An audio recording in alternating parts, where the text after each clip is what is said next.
Welcome. Welcome to Mending Threads. This is your safe place and your stronghold for whole body wellness. We're a transformation series looking at beginnings, changing mind, body, and spirit for wellness sake. And today we're going to be looking at how to take charge of their journey, how to be an active participant in the journey. And of course, this is our fourth Tuesday, and you'll be seeing it next Tuesday. And we have our own and our community physician, Dr. Atkins. Dr. Floyd Atkins is with the Center for Wellness and Healing. And if we want to know anything about the truth and what to do, not only just hear it, but understand how to do it, it is with him. And not only that, his lovely wife, Dr. Pam Atkins, would be also a whole body wellness perspective. And most of us don't know much about her, but I'm thinking we're going to hear from her in the near future. So welcome, Dr. Floyd Atkins, this morning. Good morning. Good How are you morning. doing today? Good fine Yes. today, but it'll be evening when they see it, 7 p.m. next week. So I'm gonna say good evening to everybody. And Well, those good evening. who are on Facebook Live, I'm saying good morning. Okay. Well, good evening, good morning, good day. Hello to all. So happy Mhm. that people are able to join us today just for hopefully a lively conversation. Yes, but so we were talking like back to school is going on, but actually this is a time that the seasons are getting ready to change. And we in the summer, we're in the last part of the summer. And we should be looking at some topics about how we can really make some changes and take charge of this. And so, when you say take charge, what is it that you're speaking of in terms of wellness?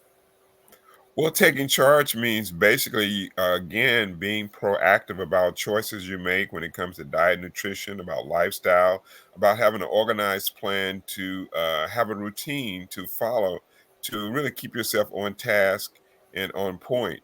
And that's important because, it's important at this time because now everybody's preparing to go to school. We know the kids are getting on their routine. They get up in the morning, they have to go to bed at a certain time at night. Like you say, the summer is over, the vacation time is over. So you want to have an active plan on an organized plan to be able to go through your day. And so the same way that we do that for our kids going to school, we should do that for ourselves and have a plan to take us from now to the end of the year, and then have another plan for the beginning of the year on through the summer again. Right. So, if you talk about how would one go about doing it, do they have to do some evaluations of themselves first, or do they take some guidelines first? How would one begin to look at setting up like a healthy regime to begin looking at themselves of what to do, how to make the changes, and how to determine. Well, what we do is we recommend number one, just having an evaluation with your physician. And the easiest way to start is to get an idea of what's going on with your health is to do Mhm. some blood work where you can evaluate your your cholesterol levels. You want to look at your kidney liver function. You want to also look at your vitamin D levels. You want to look at a number of parameters, even thyroid response. You can look at your risk for anemia. There are a number of things you want to look at just to see where they are, so you have a measurement to go by to know when you're getting out of balance. You know, Mhm. one particular, I guess, a test that Dr. Pamela also does on patients first time is a hemoglobin A1C.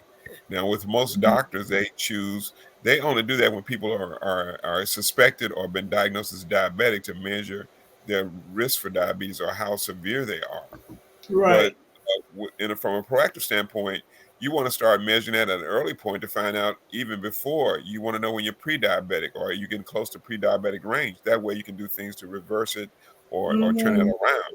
But you don't want to Mhm. wait till you're a full-blown diabetic and then start knowing, well, my number, diabetes, according to the American Diabetic Association, the 5.7 to 6.1 is considered pre-diabetic, and once you get about 6.5, it depends on what scale you're looking at, or higher, you consider diabetic.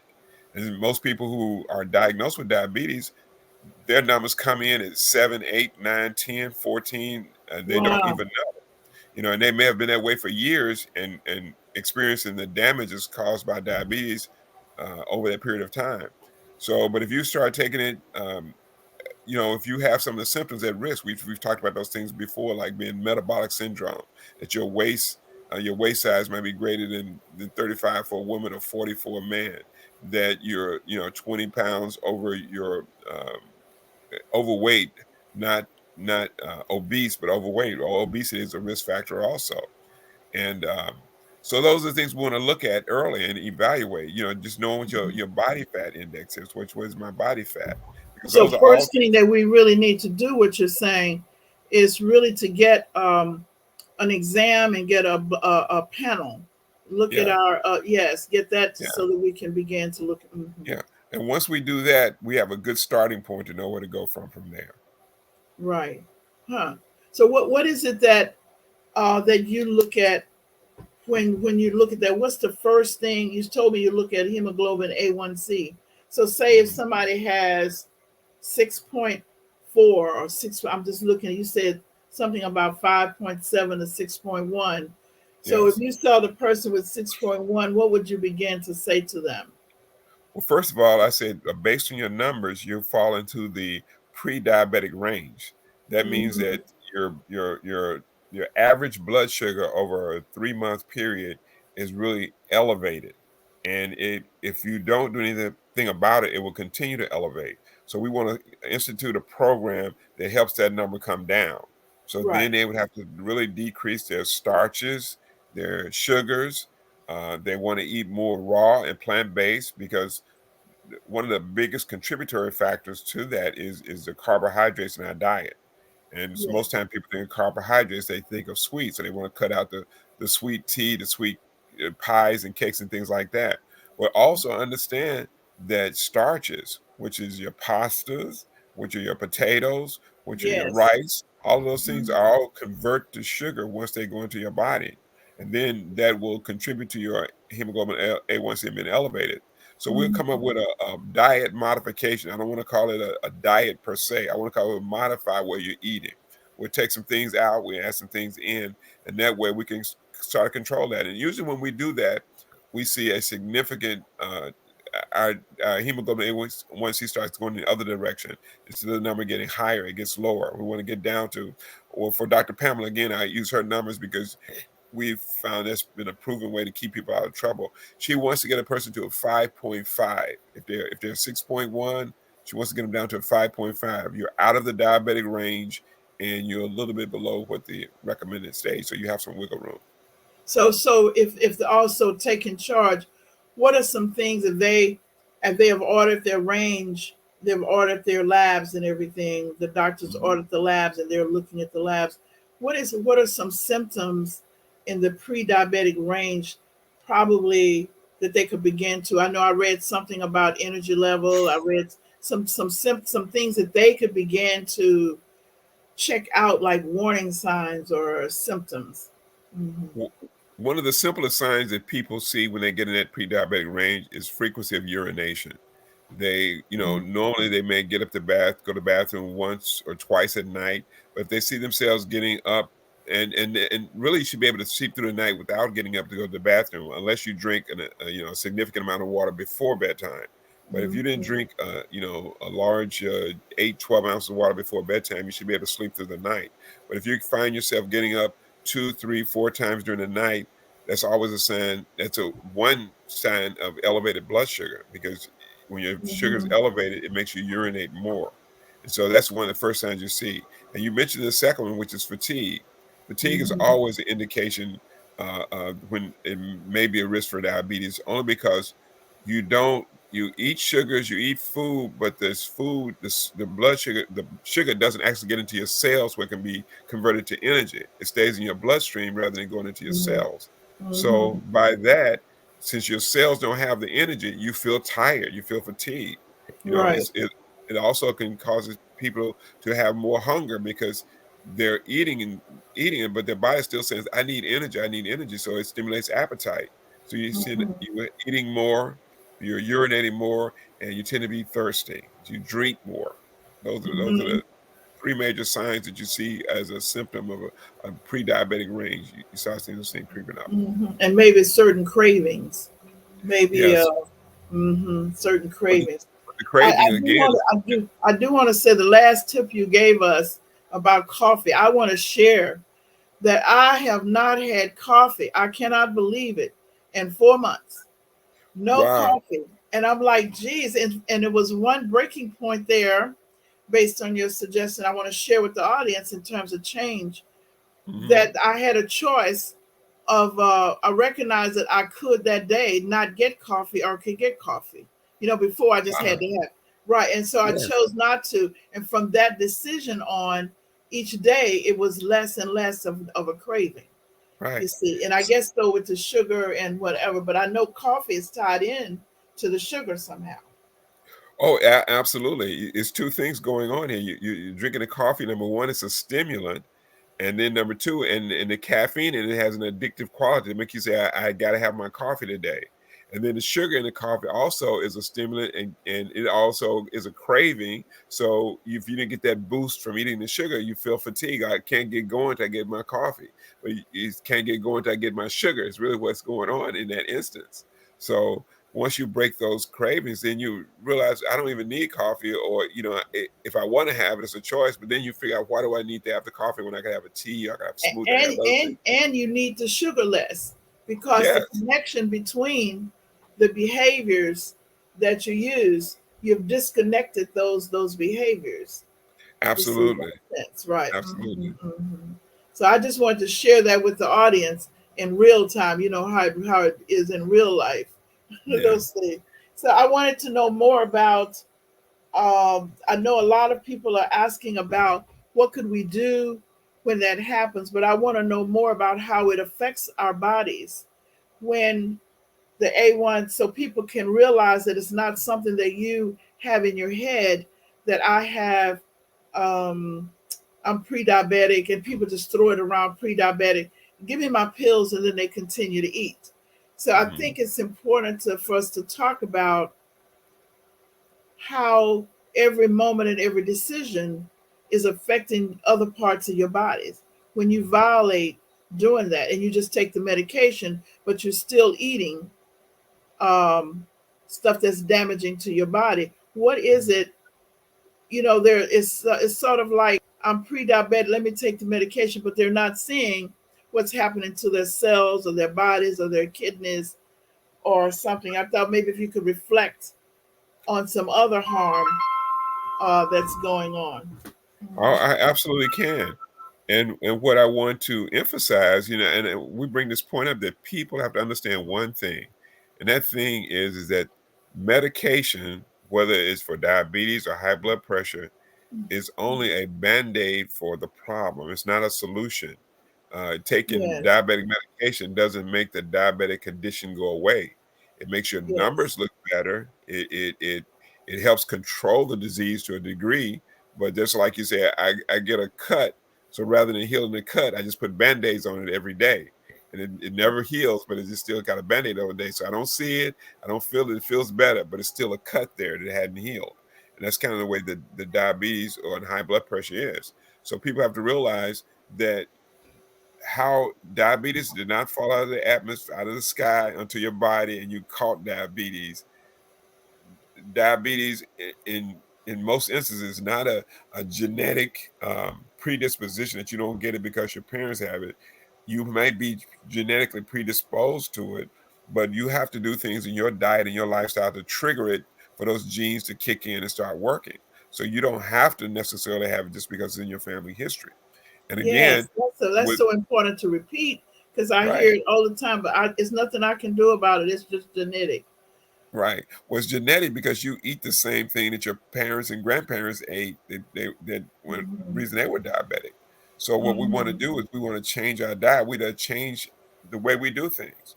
So if you know that my parents were both diabetics, they ate drink sweet tea, they ate cakes. We don't look at the diet. And understanding that diabetes is a diet It's the disease, a diet disease of disease. diet. It's not a disease Hmm. of anything else.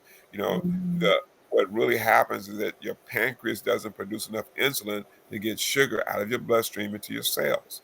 And so when you don't have that insulin there, and that's because pancreas is overworked from so much sugars and so much starches and trying to process it. And eventually they wear out. whether it's the insulin that wears out or whether the cells, the pancreas organ itself wears out. So people have to Mhm. understand that we have to make changes.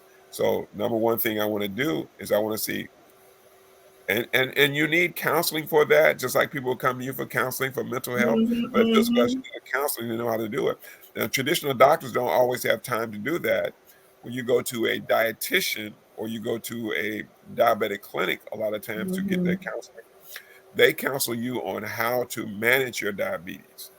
And Right. what in holistic or wellness standpoint, we counsel you on how to reverse or eliminate it. We don't want you to keep the disease and keep it Right. under control. We want you to eliminate it and go back to where you were before you had the disease because you weren't always diabetic. So how do we get back to that state where we weren't diabetic? How do we get back to the state where we didn't have high blood pressure? The things that we have to do because it's not a permanent situation. It's not a disease. It's only a condition. Conditions are things you can change. If you change your conditions, then the conditions around you will change. When the Mhm. conditions around you change, you have to change your condition. If the weather gets cold, you got to put on a coat. The weather gets Yes. hot, you got to take it off. And so it's the same way. So if my blood sugar is elevated, called high blood pressure, I need to lower my blood pressure. It's not permanently high. You're saying it's high, you're saying it's elevated. So what do I need to do to lower it? What made it high, first of all? That's the question. How did it get high? So we want to find out those things. What's in my diet? Is it the starches? Is it meat? Is it the nitrites? Is it artificial colors and preservatives? Is it the Mhm. eating processed food? All those things contribute to high blood pressure.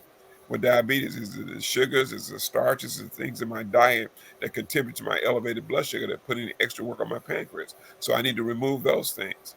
And people have to understand it's just simple things like that. We've had people come to our office who started off with a hemoglobin say A1C of a 10.2, which is extremely high. That means that normally their blood sugar, if you would just measure their random blood sugar, it should be around, anywhere from 80 to 90 is what we want to be in a normal range. But when you have a high hemoglobin A1C like a 10, your blood sugar might be 200, 300. It could be as Mhm. running that high on a daily basis. Well, when blood sugars get over 140 and 150, they start causing damage to your eyes. They cause damage to Mhm. your heart, it causes damage to Mhm. your kidneys, it causes damage to your feet and your hands. And we will go that way and we'll take a medication. Well, it brings the numbers down, but you're still eating that blood sugar every day. Your body's still doing the same amount of work of trying to control that, because medication is again, it gets you out of a critical situation, but it's not curative. It doesn't make Mhm. it go away. It doesn't mean if I take the medication, I can eat whatever I want. If you eat whatever you want, you're still going to end up in renal failure. You're still going to end up in cardiovascular disease. You still end up in retinopathy, where your eyes, you start losing your vision. Mhm. So, Yes, yes. I had a young man who was a therapist, and yes, he was seeing patients, and he was sitting there, and all of a sudden his eyesight started going. He was yes, overweight. But he, and so I really hate that, and so he's in training now so that he can continue. But one of yes, the things that he also shared is that he had difficulty with memory. So, yes, and so it was something that happened that not only affected his eyesight, but and I pay attention to that with the veterans and others that I work with, yes, that it seems to be a resistance. I'm trying to see, it's something that I'm trying to figure out how to help, but I think it's almost like I have to find replacement for them. It's something about think the way you grew up to thinking about what's good and what's good for you and what tastes good and whatever, and not wanting to try anything new. So, and right, you can see your memory going, you can see your cognitive abilities dissipating and your vision dissipating, but you refuse to make any changes. It's like somebody taking something away from you, and you have a yes, passive aggressive behavior of holding on, but it's actually damaging you. yeah. Well, one question? What was his age? His age was like 38, 35, 38. Now, that's a sad commentary on our society these days. You're 38 years old and memory's going and Yes. diabetes. Because usually we used to think that diabetes was an age of is a disease was related to age, like and if people's in their 50s and 60s and 70s would develop it. But of course, we Mhm. do see it in late 20s, early 20s. We've had a patient as young as 22 years old was diagnosed diabetic, And Yes. but it was all because of diet. It wasn't because of her age. It wasn't because of any of those things. The other thing I was going Mhm. to say is when people start having memory cognitive decline at an early Yes. age, I always want to look at a diet again. Are they doing sodas or artificial beverages? A lot of times, when people are overweight, they drink a diet soda or a diet Sprite or a diet something where the sucralose or the artificial sweetener they put on there, one of the biggest side effects is they cause memory loss. They cause Mhm. people have confusion, and so if you're Mhm. drinking a half a liter of soda on a daily basis, you're gonna have memory issues. And it says right there, it's one of the biggest side effects reported to the FDA when it comes to NutraSweet, that Mhm. memory loss or confusion Mhm. or cognitive dysfunction occurs. Mhm. So, Mhm. so he has to understand that changing those things in his diet will make those things reverse, and his memory will improve. That's one Yes. reason the detox and cleanse on people, because when we do that, we change their diet, we clean out all the garbage out of their body, and we replenish it with good stuff, and their body responds. Yes. Well, you have enough people to start your cleansing, your wellness class now. So, Oh, good. thank you, because we had to really work with that, and so we now have. It's just that people letting people know how it can benefit them, and that it's just Yes. not something that they're going to struggle with. So, Yes. mhm. So one of the Okay. things is ADHD, Yes. attention hyperactivity, and deficit Yes. disorder. Um, Speaking of memory and cognitive decline and that thing with food, we visited some of the schools. We're going to the schools now to get the parents and students involved. Yes. And one of the things that I'm seeing, no matter how much we speak about it, they do not see the connection between ADHD and food and drug. Yes. They do not Yes. see that. And It's so, but I hear you talking about it. And so I'm trying to see what could you say today to help someone hear that as soon as they put it in their mouth, what actually really, in general, what happens as their tongue. So my mind is going like, as the tongue and the glands grab it, you're doing it for the taste. yes. I'm thinking things through, figured, Yeah. So you're doing it for the taste, but now once you swallow it, and even before you swallow it, it is already affecting your body because of the Yes. saliva and everything. Yeah.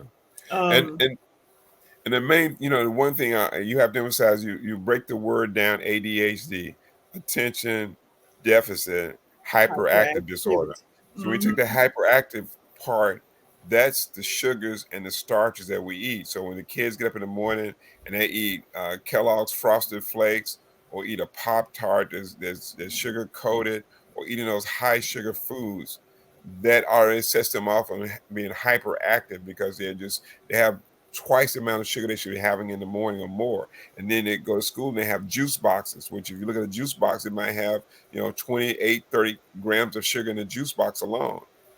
So you have all this sugars. That contributes to the hyperactive part. So we want to change that. We got to cut down on those sugars and starches out of the child's diet.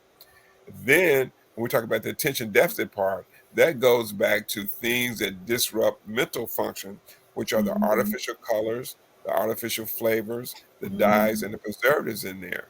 So, we have, like we talked about, the young lady you had one time you had counseled, and I've had other people in my family they love M&Ms, they love Skittles, they love all this colorful candy that they would eat, loaded with artificial colors.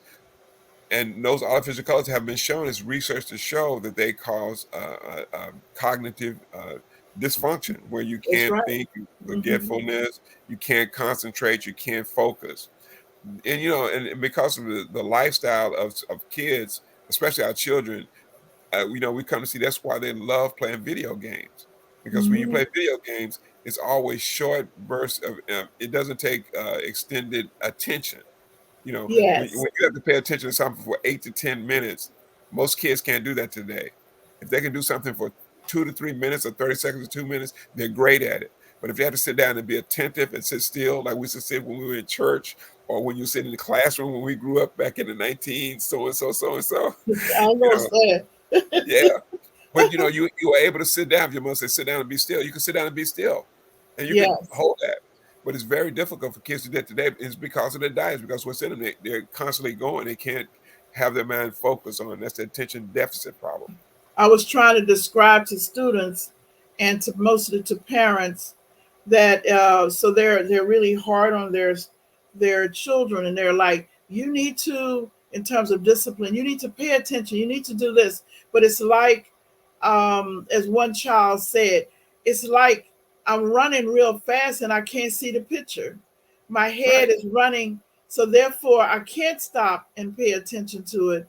But they have no idea that the neural impulses are just moving, like, it's like this. right, So how they're going to stand still, how they're going to rehear what the right, person is saying. right. So Because you're even when they punishing them hear for it, nothing. yeah, Hmm. even when they hear it, I mean, they hear it, but they're not listening. And hearing is like the sound, but listening is when you Yes, digest it. Yeah, yes, so the parents need to understand that, and they have to take the responsibility to understand it goes back again to diet. It goes back to what you put into the yes, kid is what you're going yes, to get out. And so they're yes, expecting something from the child that they really can't give because, like I said, the yes, child is in class and they see the teacher's mouth moving, but they're not processing any information because it's like so much static coming because the neural impulse is just going all firing all the yes, time because yes. of those things.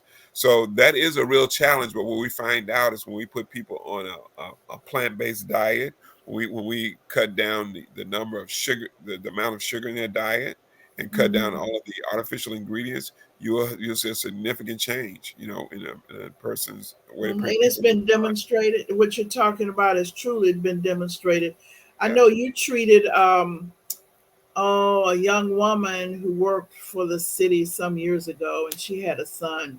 I know you have so many patients you don't remember, but I do, because the son was constantly having problems in school. The grandmom was taking care of him, but she was having some of her own issues. And you helped her, you and Dr. Pam helped her cure her situation. Hmm. Okay. In other words, her diabetes, her overweight, and that kind of thing. Her parenting changed Yes. as a Yeah. result of that. Now they lived out in Pearland somewhere. I know you, and you saw the sister. I had referred to sister, the Oh yeah. mom, and the son, and they all improved their health. When they improved their health, they started working on the son differently, the grandson. Yeah. The mom was out of state. Okay, Uh, and what happened was oh they all yeah. they I all remember. got better, and the Yes. son improved and started doing better in school. And I think even more recently, there's been a lady related to them that was sent to you too. Okay, Wow. then, but maybe a few weeks ago. But what my point is that sometimes it takes the parent, the grandparents, the parents, and the teachers and children to know it. And Yes. then when one person makes a change, then the other people around them are encouraged to do it. Yes. Then they don't have to Right. take it only on cognitive information. They actually are involved with it and they respect it a little bit Right. more, you see. Right. So I'm kind of thinking, so while you were speaking, my mind was thinking that that was just a good situation for parents at this time to hear what you're saying, that they need to take the leadership and do it for themselves in their homes. You Yes. see. Now I'm going to ask the question. So if they were to begin doing it for themselves at home so that they could influence their children, and even if it's the grandparent, to influence their children, how would they begin thinking about it? What are some ways that they could begin thinking about it now that they are responsible not only for them but for everyone else to make a change around? Mm-hmm. Yeah. How they will begin is they have to really, when it comes to the children, I think that's so important. In fact, that get the kids involved. Like a lot of times, and when you start off with young children, 4, 5, and 6 years old, I think that's the optimal time to start converting kids because once they get to Yes. be 14, 15, or teenagers, they want to do what their friends do, and they don't want to make the changes. If you had them drinking Kool-Aid all along, and then you want to stop, take the Kool-Aid off at a 12-year-old, you're gonna have a problem. Because if they don't drink it at home, they're drinking someplace else. But like with our kids, and I have to use our family as an example. We started our kids when we cut out sodas. We did it kind of gradually. We said, first of all, when we go out to eat, we didn't order soda anymore. So that was kind of a Mhm. step back. And then number two, we didn't bring sodas home. So they said, "Well, what we're gonna do?" I said, "Well, we're gonna make a natural drink. We're gonna make a lemonade." So we would buy lemons and we buy limes. We taught them how to squeeze the lemons and squeeze the limes and make a lemonade or something like that. And they would appreciate that because it's something they did, they participated in, and they liked it when they did it. Yes, And yes. that became a thing. And then teaching kids when they're doing the breakfast meal or doing something in the morning, you want to have the kids involved if they want to make their snacks for lunch. Rather than ask a child, "What do you want to eat?" And the child's only choice can be what they see on TV or what they see at the grocery stores or what they see the other kids have. Mhm. Rather than getting a fruit roll up to go in your lunch because it's easy, get an apple, have them do apple slices, get them almond butter or cashew butter, and they can make their own little dipping sauce and they take it to school with them. They can actually get a wrap and make a wrap sandwich of some type Mhm. Well, and let's see part of your video. Let's see part of your slides so they can see those pretty pictures that they have. Maybe that would entice them, some of that. Mhm. okay, well, let me see. I'm gonna And I'll share with everybody to look on Facebook. I did see that Dr. Atkins had posted some of his food that he prepared. uh let me So share while my you're doing screen that, here. we're getting ready to have home cooking classes. Uh-huh. Oh, Uh-huh. Now okay. that's gonna be a part of like the training, and then they'll have home cooking classes. Yeah. Well, let Hmm. me let me let me go through these slides. Can you see my screen Yes, now? yes, Okay. yes. Let me run through these really quickly to get to the pictures I want to show people. But this is a slide presentation called "Eat This, Not That," and I subtitle is what does diet have to do with it, and it has to do everything with it. And one of the biggest questions I have for people is, "What do I eat?" When I say, "Well, you can't eat the artificial colors, you can't eat the processed foods," and the question is, "Well, what do I eat?" So I kind of outline it. This is a quick overview of how we make food choices. First of Okay. all, we want to look at 75% raw. So we want to eat as always more uncooked, unprocessed, unheated food because that's where you get your enzymes, you get your vitamins and minerals that haven't been denatured. You get your protein that hasn't been destroyed by heating when you eat more raw. And you want to make sure you focus on organic vegetables and fruits. You can do some rices. I really recommend doing a black rice or a red rice rather than a white rice. And a brown rice is an option. A wild rice is an excellent option. So you can still have the texture in your food of rice. Uh, Adding mushrooms. Mushrooms, when it comes to eating a plant-based diet, is like the meat in the diet. It has the same texture as meat. Is when if you prepare mushrooms and season them the right way as far as your meal. And we can talk about that in the future. Are you And sauteing them, or you just eating them raw? you sauteing them. You can saute them with things like uh, coconut aminos or Mhm. aminos and add seasonings to them. You can mix them in with your beans and make a burrito, but it's almost like it has the same texture eating meat, and it has a fulfilling uh, uh, fulfillment, of your Yes, satisfaction of eating yes, a something full meal. sustaining. Yes. Beans, legumes, whether they're beans or lentils, and drink spring water. That's just a quick overview. I'm going to go into detail. Again, this slide focuses on, again, we want to eat as much organic or clean food as possible because it doesn't help if we're eating more fruits and vegetables, but they're loaded with pesticides and herbicides and a lot of toxins and Right. weed killer and Roundup and things like that. So we'll talk about that in the future. But again, Mhm. focus on eating organic, especially the dirty dozen of the apples, the celeries, and strawberries, things that have to be organic as opposed to the right side, the Clean 15, which it doesn't have to be organic because they don't use nearly as Right. much pesticides on it. So the pineapples, the avocado, onions, those kind of things you can You can have more conventional foods. One food optimal for optimal health is cruciferous vegetables. And cruciferous vegetables are your things like your cabbage, your broccoli, cauliflower, turnip seeds, mustard greens, radishes, horseradishes. These are things that we may not eat so often, but we again have to find a way through recipes to incorporate this back into our diet.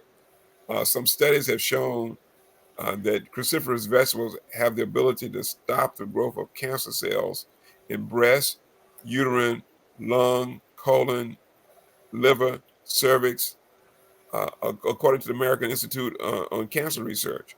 And they just came out on a Mhm. report the other day on TV just this week of how there's a rise in cervical cancer in not only women of color, but in uh, majority of women too, and white women and black women. Just it's been the last several years. Is cervical cancer has been on the rise, and they're trying to figure out why. But again, if people Mhm. would include things in your diet that help prevent it and stop the growth of those Mhm. cells, I think we can get a handle on that also. Um, Hmm. Also, studies have shown the diet high in cruciferous vegetables lower your prostate cancer levels too. I know When we it's talk not about moving. You might be thinking it's moving up, but it's not. what's that? Oh, I thought you thought your slides were moving. You don't see them moving? No, but Oh, that's all right. Your pictures, you're telling us. Go on, we're listening. okay. Yeah, I'm my slides are changing here. I don't know why you don't see them Oh, change. okay then. You still don't That's see them all right. changing? We're going with what you're saying because it's making sense with Okay. the And the next part is eating. We're always concerned about eating plant based, whether we get enough protein. But it depends on the plants you're eating. If you're eating plants, well, number one, beans, your lentil beans, eating things like rice, hummus, almonds, walnuts, cashews, and nuts, almond butter, cashew butter. This is where we get our protein from. Even taking garbanzo beans and grinding them and making it into a hummus, excellent source of protein. So we can get mhm, protein from plants. It's just a different type of protein. Actually, it's a much healthier protein. Um, mhm, a mixture of the nuts and seeds are always a good protein source. And then when you look for protein in fruits, you want to do things like avocado or cantaloupe. yes. They're high in protein Mhm, sources. mhm, mm. So when I talk about an eating guide, uh, we want to focus on eating multiple salads during the day. So we have to forget the idea of eating breakfast, lunch, and dinner, and just focus on eating dark greens, leafy greens. Whether it's breakfast, you can have a salad for breakfast. You can have a salad for dinner. You can have a salad for lunch. You can Mhm, add things to it like hummus, or you can add guacamole or avocados to that also. One of the mhm, things we want to really focus on taking out of our diet to eat healthy is really eliminate dairy products. Dairy products, people tend to love cheeses, they tend to love milks, but they have some more negative effects when it comes to our overall health. A lot of the dairy products contain hormones and antibiotics and pesticides, mhm, and dairy products themselves are very mucus producing foods, and mucus tend to cause congestion, leads to a higher rate of allergies and things like that. So if we can eliminate those, that would be a good start. Um, and I really, Now, I want to where are you? Where are you on eggs? eggs. Well, to be honest, eggs are a big problem. We eat eggs, but eggs, they when you digest eggs, they produce a byproduct in your body that really causes increases cardiovascular risk. It has a negative effect when comes to cardiovascular health, and they don't talk about it that much. Actually, Dr. Pamela did a presentation on. I mean, well, she did some research when it comes to talking about the negative effects of eggs, and I'll cover that in a future topic. I just don't have it in this particular slide Okay, presentation. then. Well, I'm gonna look forward to that. But Hmm. I want to stop sharing for a minute because I want you to see these beautiful pictures I have here in front of me, so we can because you want to see these pictures. Um, just a minute. Now, can you see me again? I see you. I see you. Yes. Okay. Well, let me try to share screen on these pictures and see if I can get them Okay. again. So I don't know why it stopped sharing.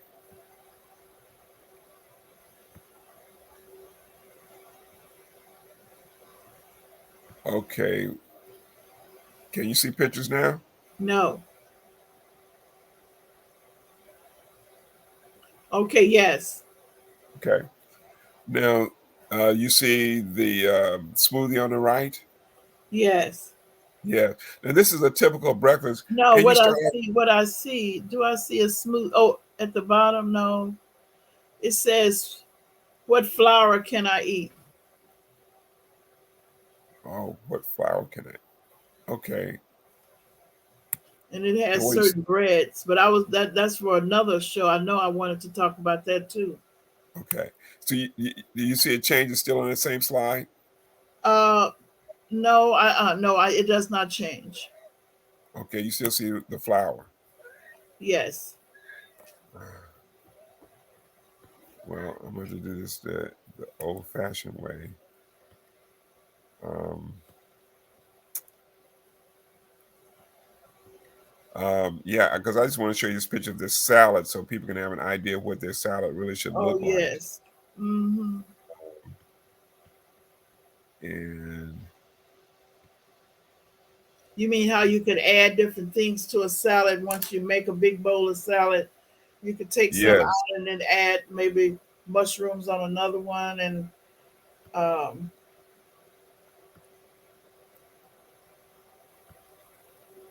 now you did tell me at one time about it's not good to put fruit in a salad.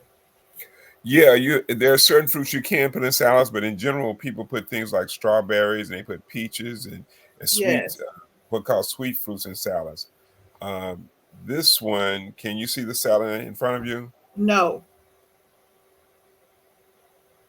You don't see a picture now? No. Wow, we I really see it have. through your eyeglasses, but I don't see it on the screen. Oh wow. I know it's red. I know it's red looking through your glasses, but I don't see it. Well, Um, maybe we'll get a chance to do that another time yeah. because I'm so looking forward to these things that people are asking about, and we've been discussing not only the Oh, do's and don'ts, but how it affects our bodies, our health, and our mind. And somehow people think that you might have a disease or that you're trying to prevent something, but they're not looking at how it influences your daily functioning. So you can right, gain new information and etc. Mhm. right. Well, yeah, and I'll work on this. It was some Oh, there slides it on. is. Now I see it. Okay. Oh, it with pretty carrots. That looks like carrots, shaved carrots, and Yes. Well, actually, there's a green leaf lettuce on the bottom, and then the purple that you see in the background, and on the next layer is a purple cabbage because it's very high in antioxidants. And those carrots that you see are not really carrots; those are actually sweet potatoes that I oh, grated get like out of this. here! Oh, wow! Sweet potato is very high in antioxidants, has a tremendous amount of nutrition in it, and it's a substitute where you don't always eat carrots all the time. Some people just get used to using carrots. So one time I might use carrots in this type of salad, but if you grate the sweet potatoes are fine, and it gives a little sweet taste, but it's a vegetable and it's high in fiber content. And then I have Yes. tomatoes in there also. So Hmm. yeah, that's one that I really Well, a I good like that. salad. What's that at the top on the left? Are those Oh, peas? What is that? at the top on the I just wanted to see if it was okra. One somebody did. I don't know if it was you. Did a raw okra and tomato dish with shaved onions and shaved green peppers, bell peppers, and then it actually tastes like it was steamed or something, but it was all raw. And they put oh. it in a bowl and put a lid on it, and then took it off. And we ate raw okra and tomatoes with brown rice and had no idea Hmm. because they made the okra very thin. They sliced the okra very thin, and then they Oh wow. seasoned it. I don't know if it was Yes. Chef Kelly or you. No, It's that sounds great. I need to get that recipe, but yeah, that was something maybe Chef Kelly did. You still see the salad on the screen now? Yes, I do. Okay. Okay. Now I don't. Yes, but that was really good. So I have to incorporate that, the sweet potatoes. I'll have to Yeah, sweet incorporate potato that is on my it's always a salad. good option when you want to not use carrots so much because you want to change your vegetables up because you don't want to keep using the same thing every time because your body can develop a more of a sensitivity to the things you eat all the time. Oh, okay then. Mm-hmm. So Okay. so yeah. Well, I want to thank you today. This has been so helpful, and we really covered a lot of ground today. And I'm going to try to also use this information with the schools. And I Uh-huh. wanted our audience to know, yes, it's going Facebook Live today, taking charge. And also, you can find it on Mending Threads on YouTube, Women's Resource Center, Mending Threads Women's Resource Center on YouTube. You'll see it on there. And also on Cultural Vision TV at 7 p.m. on next week. Look for that, 7 p.m. And ask questions if you want some specific information. And remember, Dr. Atkins will be on the third Saturday. Your church and organization, we're taking an active stance now, coming up starting in September, to actually include the community, a more of aggressive stance to invite persons from the community, and look forward for the class that's beginning. Thank you. Now look, go to www.wrchouston.com and look for the um my cat is just trying to get into the go to wrc-houston.com, sign up for the mental health coaching program, sign up for the webinars, look on there. So you don't actually just get someone talking to you only. You get chance to be involved and make the changes yourself. Now you also can get continuing education credit and information. So go on the website, wrc-houston.com, and I'm going to look forward to seeing you in our next classes. Thank you now. And Dr. Atkins, thank you for the Center for Wellness and Healing for being here today and always having some new perspective. I don't care whether it's the same information, it's just a different way to incorporate it, to look at it in our lives so that we can be here. And Yeah. I want to add something. You shared something on another show some time ago that I looked called something about the telomeres, that the Yes. more that we began to do this, the extension of the telomeres increases, which increases our health and longevity. So I really Excellent. wanted to make note of that. Just always some good information for all of us. Thank you. Okay. So I'll see Thank you you. all. Yes, see you all next week. So renew beliefs, rebuild faith, and reconnect families and communities. For it's not the circumstances we meet, it is the manner in which we respond that determines health, happiness, and success. So I'll see you all same place, same time, same station, God willing. Thank you now. Bye-bye.